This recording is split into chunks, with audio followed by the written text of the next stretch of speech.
Daawwattoota keenya akkam jirtu bakka jirtan maraatti nageenya keenya isin haa ga'u kun qophii malkaa aartiiti. Qophiin malkaa aartii jalqabee jira.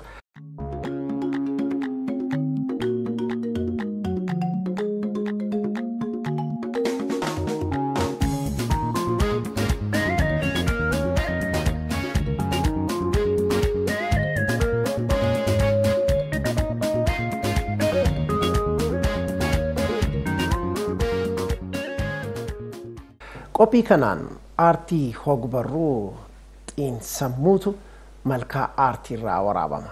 Keessummaa qabna. Keessummaan keenya dargaggoo Haftaamuu Alamuu Guddaa jedhama. Barreessaa kitaaba xiinsammuu yookiin qorqalbii riqicha yaadaati. Haftaamuu baga nagaan dhufte anaa dhufu siin jedhee jira. Baga nagaan eeddanis. Mee hogbarruun siif maalimi?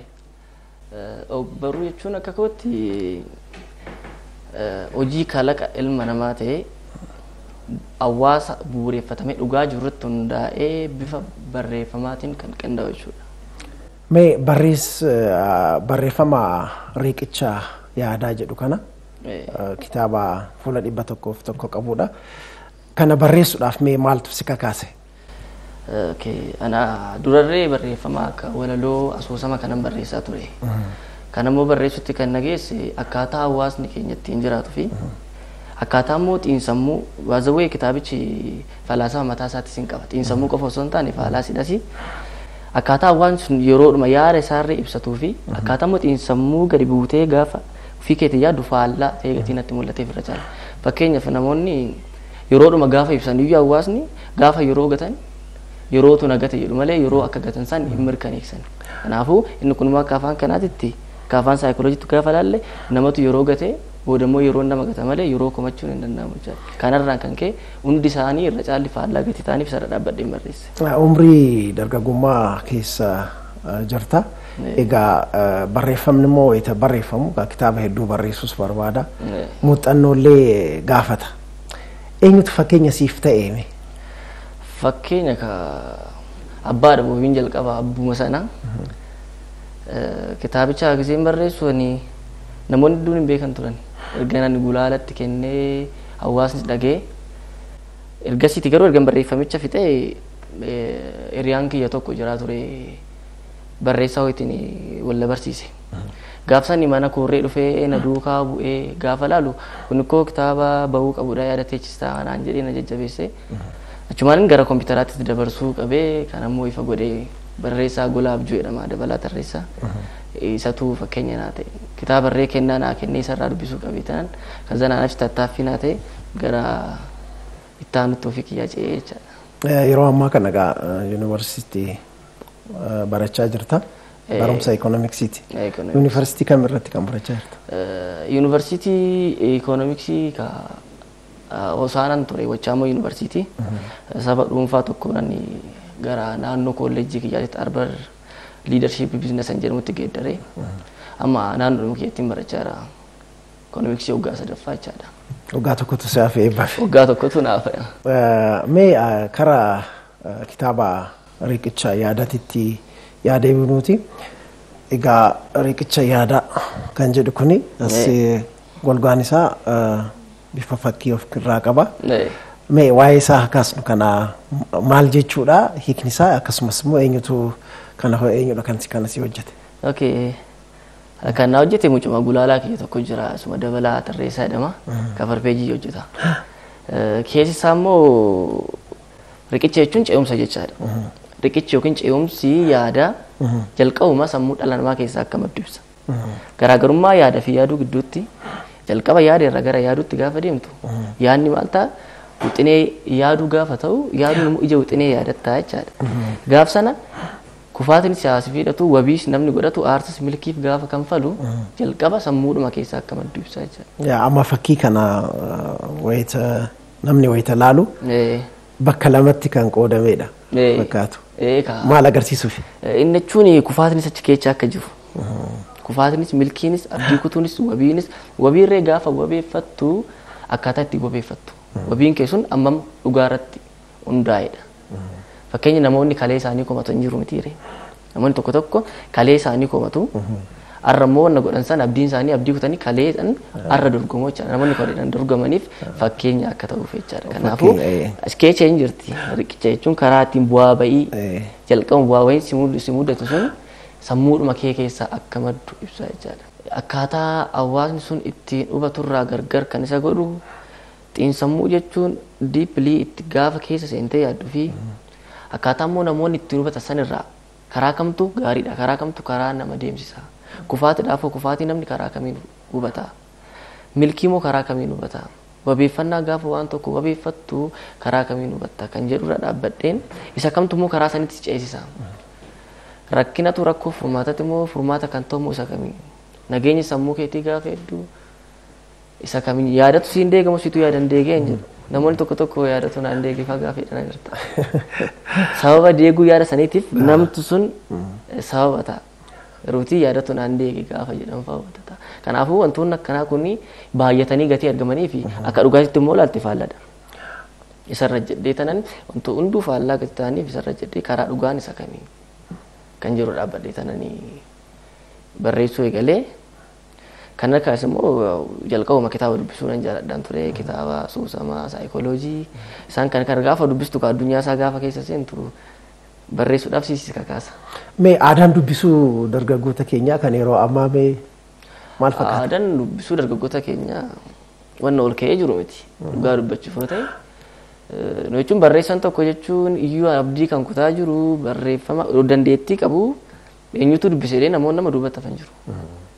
Fakkeenyaaf uummata miliyoona 61 kitaaba 1000 baastee makaraatti fixa baay'ee sirraan dhumuuta garuu dandeettiin dubbisuu namoota baay'ee gadi bu'aadha garuu odoo aadaa maleeffannaa kana karaa kamiinuu godhatanii baay'ee gaarii.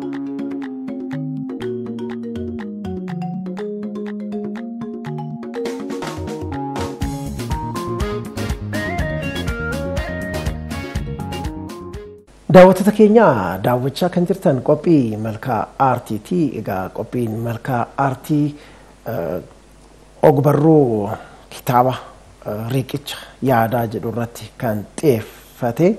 Egaa dargaggoo Habtaamuu Alamuu waliin yeroo gaarii dabarsaati kan jirru. Hamma dhuma sagantaa keenyaatti akka nu faana turtan abdiin qaba. Aadaa dubbisuudhaa akka gadi bu'u yookiin akka laafu wantoota taasisan keessaa tokko miidiyaa hawaasaati. Tokko miidiyaa hawaasaa tuttuqaa oola. Isarratti waan taajjabde qabda? Miidiyaa hawaasaa. Isarratti namoonni kitaaba raayyuu akka maqaan kan godhe miidiyaa hawaasaati. Irra caala immoo gara miidiyoota adda addaatiin immoo gaafa kenninu jalqabuma namni barreessuun iyyuu akkaataa ittiin bahu. Fakkeenyaaf nama aartii jechuun uummata keessa miti sagalee uummataati. Namni tokko dandeettii addaa qabaatee gaafa duubatti hafu fakkeenyaaf ogummaa adda addaa warreen qaban jirumi. Isaanumayyuu odoo dorgommiidhumti karaa saniitiin jiraate warruma barreeffama ogummaa adda addaa qaban kana dorgommiin an taasifamu odoo ta'e namni manatti unaaf barreessan sun gaafsan namoonni dubbisu sunis immoo gurri isaanii hin kaa'u dubbisuudhaaf ol kaka'u jechuudha. Baay'ee gaariidha. Egaa qabiyyee kitaaba kanaa gaarii riqicha yaada keessattuu dargaggoonni waan yaadan sana karoorsanii fiixan baasuu akka danda'an waan hedduudha kan gorsa baay'ee of keessaa qaba. Mee karaa qabiyyee isaatiitti haa deebinuuti. Yaada kan jedhu baay'inaan as keessa kan jiru yaadarraa ka'a, yaadarraa madda. Mee yaadni akkamitti ibsama? Yaada jechuun akka afaan hawaasaatti yaaduunis yaadnis hiika mataa isaa qaba danda'a. Garuu akka tokkotti hubatu. Yaada jechuun waan bilisaati. Abbaan himatu, abbaan horatu, abbaan kumatu. Yaaduu gaafa jettu garuu abbaan himata, abbaan kumata, abbaan horata. Maaliif yaadni sun abbaa godhata jechuudha. Yaada jechuun waan bilisaati. Maybe yaadni ka'umsaa gochi immoo birmadummaa yaadati raawwiin sun immoo dhumni milkiin kee sun immoo bilisummaa yaaduu sanii ta'a. Garaagarummaa birmadummaa sammuutii fi bilisummaa sammuu beekuunis dirqama ta'a. Namoonni suma kanayyuu birmadummaa fi bilisummaa akka tokkotti hubatan ta'e yaadas yaadus akkuma tokkotti beeku. Kanaaf wanti ka'umsa ta'e ilmaamaatii fi yaada. Yaadni jiraachuudha. Karoora mee karooras irratti waan kaasu qaba. Egaa karoorri ilma namaa tokkoof waan jalqaba yaade sana karaa karooratti jijjiiree fiixan bahiinsa isaatiif kan irratti hojjetudha. Karoorri akkamitti ibsama? Karoora jechuun eegalli kaayyoo dhala namaa tokkooti. Karoora jechuun immoo addunyaa kee keessatti dandeettii gara fuulduraatti qabdu san irratti sagantaa ati milkiidhaaf beellamtu jechuudha. Karoorri keessuun garuu dhugaa kan sii bahu gaafa karoora kee baaste sarara irra deemuu qabdu saniin gaafa karoora baastu karoora baaste jedhama. Isaanadha. Karoorri sun karoora baaste hin jedhamu jechuudha. Karoora jechuun karaa biraatiin gibira dhuunfaa ofii keetii ofiif kanfaluu qabdu jechuudha. Baay'ee gaariidha. Daawwachaa kan jirtan qophii malkaa aartiiti. Qophiin malkaa aartii riiqicha yaada kan jedhu isin biraan gahaa kan jiru. Egaa dargaggoo Habtaamuu Alamuu Guddaa waliin yeroo gaarii dabarsaatti kan jirru. Egaa kennaa fi dandeettii addaa warri irratti qabu muuxannoo isaanii qoodaatti kan jiru akkasinitti tole abdiin qaba. Egaa Habtaamuu barreeffama qofa odoo hin ta'in kennaa fi dandeettii addaa walaloo irrattis akka qabdu odeeffannoon qaba. Mee daawwattoota keenyaaf walaloo tokko dhiyeessifi. Walaloo egaa akka xiinsammuutti kan barraa'edha walaloo isaa of ta'uu jedha. Namni of ta'uuf dhalatee of ta'e jireenya baree jiruuf manaa bahe kufaatiin jiraatu sirqicha isaas of mo'e kaayyoo isaaf waan bu'eef milkiin of kalee. Of beekuun keequu wallaaluu miti amaluma nama kaayyoof hayyuuti. Wanti kamuu akka ta'uuf malee akka ta'uuf miti qorichi yaadni bilchaate liqimsus dursa yeroo ofiiti. Eenyu ta'uuf eessa ta'uuf dhalattee addunyaa kanaa hoo maal fa'aa filattee itti dhalattee dhalatteef moo itti dhaallamtee dhaloota foogalaa akkamitti hidhattee. Riqichi beellama nuffii baatu du'a hawwaatu inni yeroo gatee yeroo isaa komatu qabeenyi osoo jiruu deega hammatu arra yoo sirnaan qabatte boru kan qabaattu. Godaansi yaadaa godaannisa sammuuti firii jalqabaa suma mataa keeti. Abbaan buddeenaa keetis qalbiidhuma keeti duubatti hin jedhinii jabinni kufaatii muti. Carraa muddamaa kufaatiif muudama nuffiin baay'ate milkiin fidu gonkumaa aarsaaf dhamaatiin milkiitu uumama iyyummaa yaadarraa kaafaallan durummaa. Barri marii malee barii hin argitu ijji waliin malee walis hin argitu kan waliin argitu fuuldura yoo ilaaltu milkiinis kan dhuftu gaariin yoo wal millattu. Baay'ee gaariidha. Egaa marii keenya gidduu gidduutti walaloowwan jiran kan qabatee dhiyaatte gidduu gidduutti daawwattoota keenya biraan geenya. Walaluma kanarratti riqichi beellama nuffii baatu du'a hawwaatu jedha. Mee maal jechuudha kun? Riqichi beellama nuffii baatu du'a hawwaatu jechuun kufaatii keessa taatee kufaatii biraa affeerramaa namaan immoo kufaatii keessa taatee jira jechuudha. Fakkeenyaaf kufaatii wayii keessa namoonni kufan jirumi achi keessa taa kufaatii nama namanne jecha kufaatii ofii immoo namni namanne kufaatii san keessa bu'uu hin danda'u. Kufaatii keessa teessee kufaatii affeeroo osoo hin taane kufaatii keessa abdii gaafa qabaate kufaatii keessa baata. Kanaafuu kufaatii keessa teessee fakkeenyaaf addunyaa araada addaa garaa keessa namoonni jiran jirumi ijoollee nuti keenya achi keessa gaafa ta'ani sirrii ofitti fakkaata namni ofiif sirrii gatii ta'eef achi keessa akka waan sirrii ta'etti gaafa of yaadu inni sun kufaatii dachaaf nama saaxila jechaadha. Kanaafuu hin jiru garuu akka jiruutti of beekaa jechaadha. Hin beeku garuu akka beekutti of yaada. Hin beeku san immoo akka beeku sun beeku jechaadha. Egaa umriin keenya egaa kitaabni barraa'ee xiinsammuu irratti yookiin qorqalbii irratti waan ta'eef ibsi keetis egaa kanuma irratti kan hundaa'eera. Mee kitaabni kun fuula 100 qaba. Gatiin isaallee birrii 130 doolaariidhaan immoo 25. Akkami maxxansa isaarratti qaala'insi maxxansaatis jira. Mee isarratti mee akkam? Qaala'insi maxxansaa baay'ee ol keera. Namoonni mudate keessa mana maxxansaatiin deemee olii galee amma aadaaf turizimii deemtee maallaqni si hanqataa sadarkaa kanarra teessee ogaa achi deemtee asii kana sirreessitu eeyyama malee eebbisiisuun hin danda'amu. Amma sanitti bichaa gara 10,000 waan ta'e irratti dabale. Baay'ee garaagarummaa. Eenyutu si gargaari sila amma ati barumsarra jirta? Deeggarsa barbaada kana maxxansanii baasuudhaafi. Lammaffaa immoo yoo akkanatti si ilaalanis ijoolleedha. Waan kana barreessee nuuf dhiyeessee waan gaariidhaa qabatee dhiyaateedhanii shakkuunis jira. Meeq wanta achirratti si mudate? Namoonni gaafa si hubatanii nama aartii gaafa taatu addunyaa keessa jirtu sanitti daangaa siif kaa'u. Namni kun ammana taanan kanaa ol yoo ta'e ammana godha. Yookiin kanaa ol yoo ta'e kana raawwata jedhanii gatii jedhanii fi irra caala namoota akka naannoo kiyyaatti nanamanne. Isarraan kan kee iyyuu ergan gulaaltotatti kennee booda hawaasni kan dhagee. Hiriyoonni kiyya iyyuu jechaadha. Na mudannoo even gaafan gargaarsa gaafadhurree suuraa ichaa fuutee irratti maxxansitee fa'aa yeroo Kana sirra jiru. atan keetii miti. Suuraan illee baay'ee garaagarummaa hin qabu. Jechuun daa'imummaa kee ilaalanii fa'aa namoonni sirratti murteessan. Umriin kee hammami? Umurii waggaa 21. 21. Umrii waggaa 21tiin kitaaba bareedaa akkasii xiinsammuu irratti waan hedduu nama barsiisu barreessanii kaa'uun muuxannoo gaariidha. Jajjabaadhu siin jenna nusi. Mee fudhatamni isaa akkam? Fudhatamni isaa baay'ee gaariidha. Amma nan yaadee olitti iyyuudha. Kanaaf daawwattoonni keenyas gatiin kitaaba kanaa qarshii 130 birrii 130 jechuun immoo gatii burcuqqoo lamaayyuu kan hin taanedha. Kanaaf burcuqqoon kufee caccabuu danda'a. Kitaabni immoo sammuu qaraa beekumsa dabala. Dhalootatti darba waan ta'eef maatii isaaniitiif ofii isaaniitiif illee kitaaba kana bitanii akka itti fayyadaman gamanumaan isaan affeerraa waan jettuun jirtaati. Dhaamsa ni qabu. Yaa'u artistiin tokko gaafa manaa bahu nama artii jechuun abbaan buddeenaa artistii tokko uummata isaanii sagaleen uummata isaanii immoo artistii san. Kanaafuu ilmi abbaa malee abbaan ilma malee hin bareedu gatii ta'eef aadaan dubbisuu odoo anaaf babal'atee natti tola.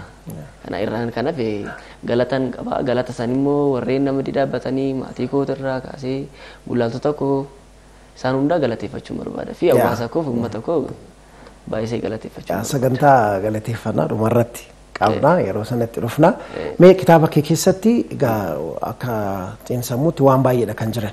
Achi keessaa tokko nuffii kan jedhu jira. Mee nuffii akkamitti hubattaati? Nuffiin yeroo gubuun waadaa kaayyoo ganuudheedha. Nuffiin karaa lamaan ibsuu hin dandeenya. Nuffiin tokko yaalii tokko keessa galtee ergaa kee gaafa dabarfachaa dhuftuu fi akkaataa aarsaan yookiin gufuun itti mudachaa dhufu san irraa kaatee akkaataa itti milkii kee san biraa tarkaanfii tokko gaafa duubatti si hambisu ittiin nuffaa dhuftu inni nuffii yaalii jedhama. Nuffiin inni tokko immoo osuma yaalii sammuudhuma kee keessatti shakkiidhaan kan kuftu jechaadha. Naataa laata hin ta'uu laata jettee shakkii sodaadhaan ogoonfatamte inni sun nuffii kan qabne ta'a jechuudha. Nuffii akkasiin ibsina. Nuffiin immoo abdii qabu jira. Nuffiin abdii qabu sun oduma nuffituu aarsaa kaffalaa aarsaa sanirraan immoo gara milkiitiitti kan suufu jechaadha. Daamni tattaaffii fi aarsaa sun immoo milkii gatii si oomishuufu sarara dhaabbattee abdii qabaatte nuffii sunirree karoora mataa isaatiin gatii deemuufu akkasitti akka milkooftu sababa sii ta'a. Nuffiin hiika hin qabne garuu milkaa'ina sanirraa fageessuu miti kufaatii caalu caala keessa si galchaa jechaadha. Kanaaf namni karoora qabatee tokko fiixan baasuudhaaf bu'aa bahiin hedduun jiraachuu mala bu'aa bahii hedduu keessa dabreeti galma kan ga'u. Kanaaf nuffiin jiraannan kaayyoo sana galmaan ga'uudhaaf isa dhibaa waan ta'eef nuffiin jiraachuun qabu yaada qaba. Dargaggoonni keenya yeroo baay'ee yuunivarsiitii keessaas ba'anii barumsas immoo yoo barannee baane hojii siin argannu jedhanii haalli isaan itti hubatan jira. Atis dargaggeessa umrii dargaggummaa kanaan immoo deebitee immoo dargaggoota illee haatti kitaaba barreessee itti gorsitu uumamaa jira. Mee wanta taajjabdee jire maalinni? Nuffiin madda gaabbiti. Gaafa barumsa kamuu sadarkaa kam keessaa jiraadhu qorumsi siquunnamuun waan jirudha. Achirra dhaabbattee gaafa haasoftu garuu wanti sun siquunname taanan abdii isarratti hin kutatta taanan abdiin sun isii fi ajjeechaa qalbii keetitti ta'a jechaadha. Garuuti abdiidhaan isa bira inni dabarta taanan sadarkaa kam keessaa jiraadhu darbuun keen oolu. Dargaggoonni immoo irra caalaa kan itti nuffii kanayyuu madda isaaniif ta'u gaabbii kalee qunname san akka har'aatitti meeshaa dorgommii godhanii itti fayyadamu. Kalee san osoon akkas ta'uu baadhee osoon barachuu baadhee yeroo itti jedhan jiraachuu danda'a. Garuu barumsi sun yeroo itti fayyadu jira waan ta'eef jechaadha. Yeroo san gaafa gatan yeroo sun deebi'ee immoo isaan gata.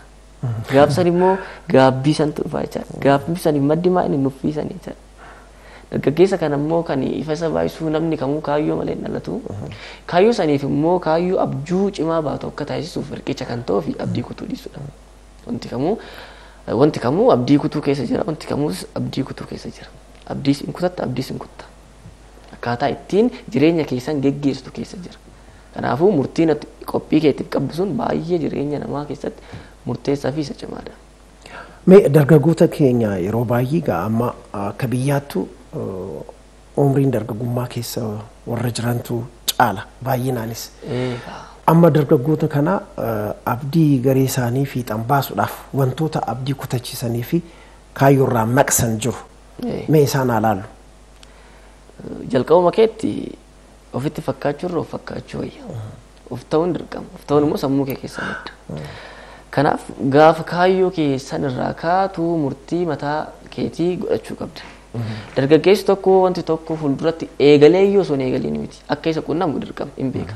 Isa bira immoo nan darba jedhee osuma hin eegalin yoo amanseen alatti wanti sun qunnamuu isaan oolu. Kanaafuu egeree isaa kan bareessu murtii arra qabusan jabina murtii arraasa isaa san jechaadha.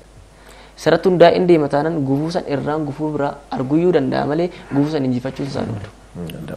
Kanaaf amma fakkeenya fi dargaggoota bira yeroo baay'ee araadaa fi suusii adda addaatiin qabamanii kaayyoorraa yeroo maqfaman jiru. Araadaa fi suusiin kun kaayyoo irratti fiixaan bahiinsa galmaa irratti gufuun inni uumu akkamitti wattaati mee akkaataa kitaaba kana keessattis wantoota kaayyoo yookiin karoora qabame keessa gufachiisan keessa adda durummaadhaan kan hiramu isa kanaadha. Mee isa kanarratti yaadatti qabdoo jira. Namni araada qabu beellamuu filata. Eegaluun isatti yakka. Arra boru jedha, boruma boru jedha, burraa iftaan jedha. Kanaafuu yeroo gubaa deemaa jechuudha.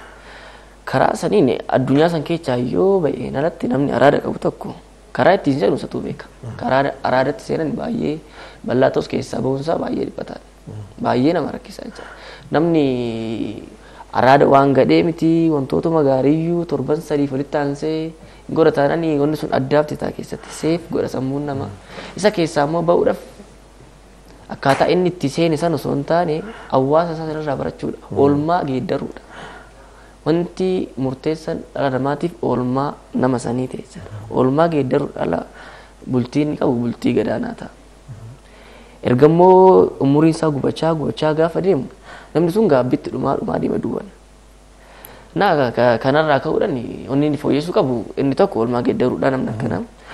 Ani eenyuunis immoo gaaffii isaa yoo ta'e eenyudha eenyufan dhaladhee eenyu ta'een du'aa kan jedhu. Addunyaa kanattuu maalaaf fidee dhufee ittan dhaladhee ittan dhaallabe immoo nan dhaladhee fi namatu na keessa jiraatamoo na toofiif jiraachaa jira kan jedhu yoo addaan baafate meebi gaaffii of gaafata. Namni tokko sooftiweeruma namaatu itti caanna. Ani sooftiweerii namaatiin deema garas akka bishaanii san jechaa namni tokko garas deema garas akkas ta'a qarshii dhabuun isin jira gaafa addunyaa kana keessa seentu namoo qabutti maxxanta. Isatu immoo si kuffisa. Namoonni yeroo hunda dubbatan waan hundaa waan hubatan fakkaatu namatti. Namoota akkanaatti irratti faa kufa. Namoonni qabanfaa qarshii kana waan beekanfaa itti fakkaata. Kanaan gara isaaniitti gaafa booji'amu kana geejiba kaayyoo isaa tajjeessa. Gaafsan innis milkii malee hafaa jechuudha. Umurii gubuudhaan ala milkii malee hafuun immoo salphina dargaggummaati. Dargaggummaa jechuun immoo yeroo itti yaadan malee yeroo itti yaadan miti. Kalaqni kaayachii eegala. Yeroo dargaggummaa kan facaafatanii booda hammatu.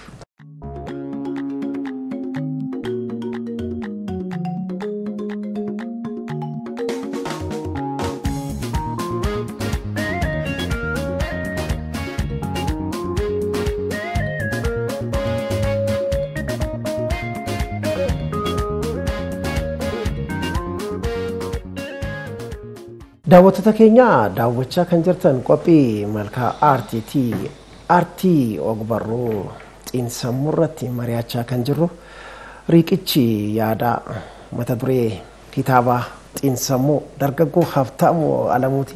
Qamariin keenya akka isinitti tolee abdiin qaba. Habtaamu walaloo biraas daawwattoota keenyaaf qabattee dhiyaattee jirta. Ulfina moo kabajeetti? Jaja ulfinaa jiila rakkinaa jirraa jireenyaa miila hirkannaa firee heeyyama miira birmannaa hirannaaf hirrina durummaa dheebuu akeeka dhugaa heertuu dungoo haqaa beekuuf madda waan golgaa biraaf birqaba dalgaa bichuu gaafa deegaa beekaa gaafa qeeqaa kolfa keessa seeqaa kooti hundi keeka diraaf bultii gidiraa dirraaf uuti fuuldura karaaf karri garagaraa malaan mala adaraa Manaaf kaayyoon manaa bahee sanaaf kana dhabaa bu'e kan yaadan daaree siif ol ka'ee milkii mirgaa dhaba jala siif ol ka'ee milkiif aarsaan wal faala kanatti ta'e walitti faallaa akkuma kufuuf gufuun dallaa ka'uufis aarsatu waan falaa jedha. Baay'ee gaariidha gaa walaloo barsiisaadha. Xiinsammuu waliinis wal qabatee namoonni waan kaayyeeffatan sana fiixaan akka baasaniif kan gargaarudha. Walaloon hawwataadha. Jechoota sasalphoo ta'an itti fayyadamee ergaa haalli inni itti dabarsu jira. Walaloon keetis gaa daawwattoota keenyatti akka itti tole abdiin qaba. Yeroo ijoollummaa keetii maal ta'uudhaaf hawwaa turte? Yeroo ijoollummaa akka ganamaa galgalli hin taatu. Ogaadha maka doktora kana fayyinaa kanatti jawaanni. Maammas ta'uu danda'a waan rakkoo. Addunyaa artii keessatti garuu ganama koo akkan kan hamboo nan beeka. Ganama koo osoo hiikaa walaloo akkaataa walaloon ittiin barra osoo hin beekin walaloo barreessan ture. Kanaaf kennaa jechuun immoo gaafa kennaa kee barbaaddu innis keessatti akkuma kan bartu gaafa carraa keessan gootudha.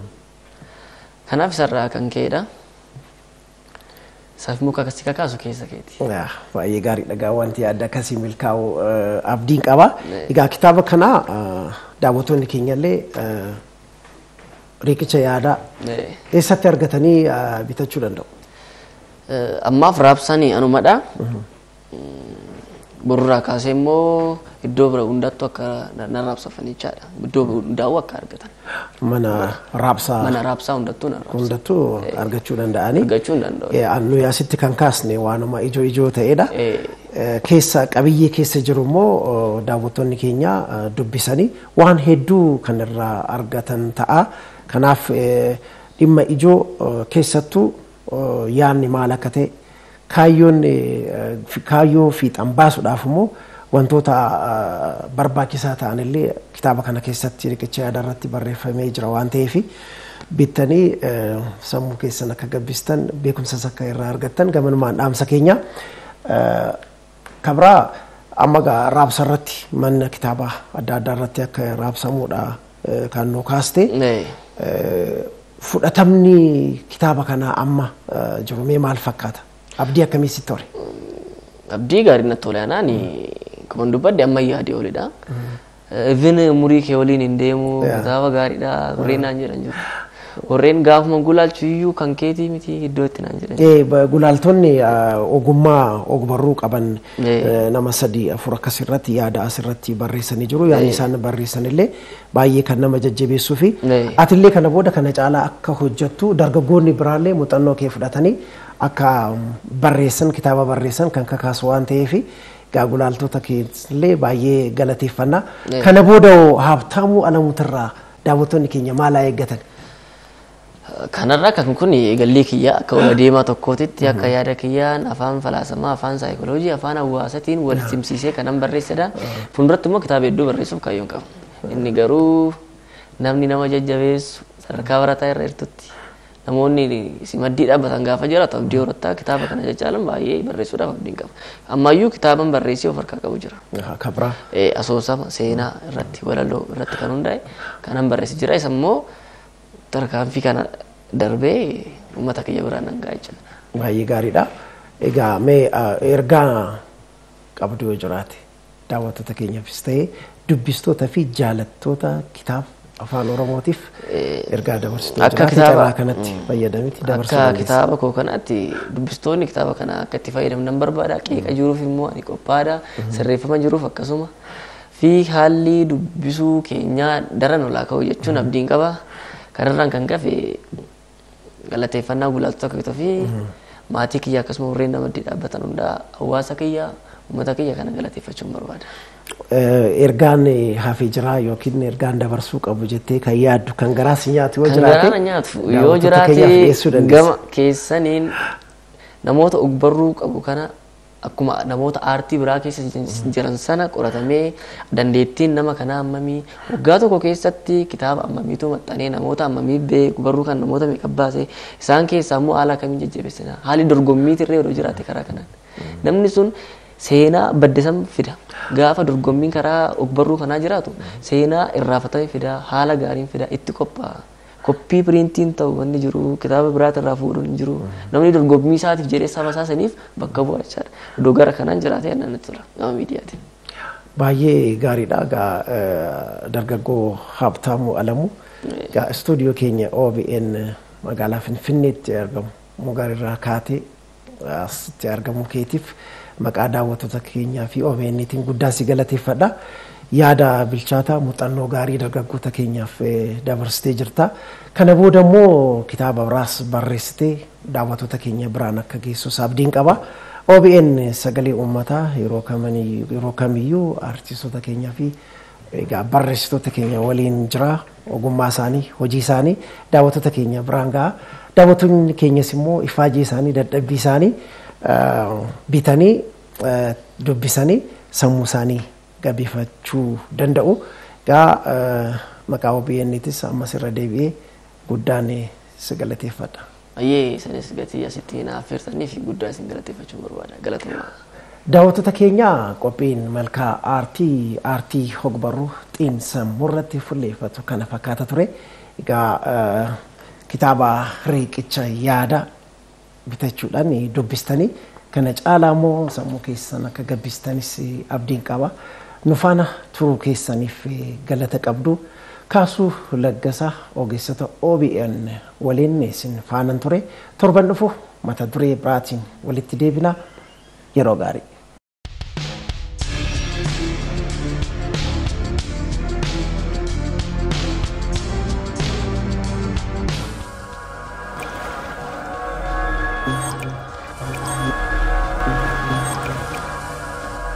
Thank you.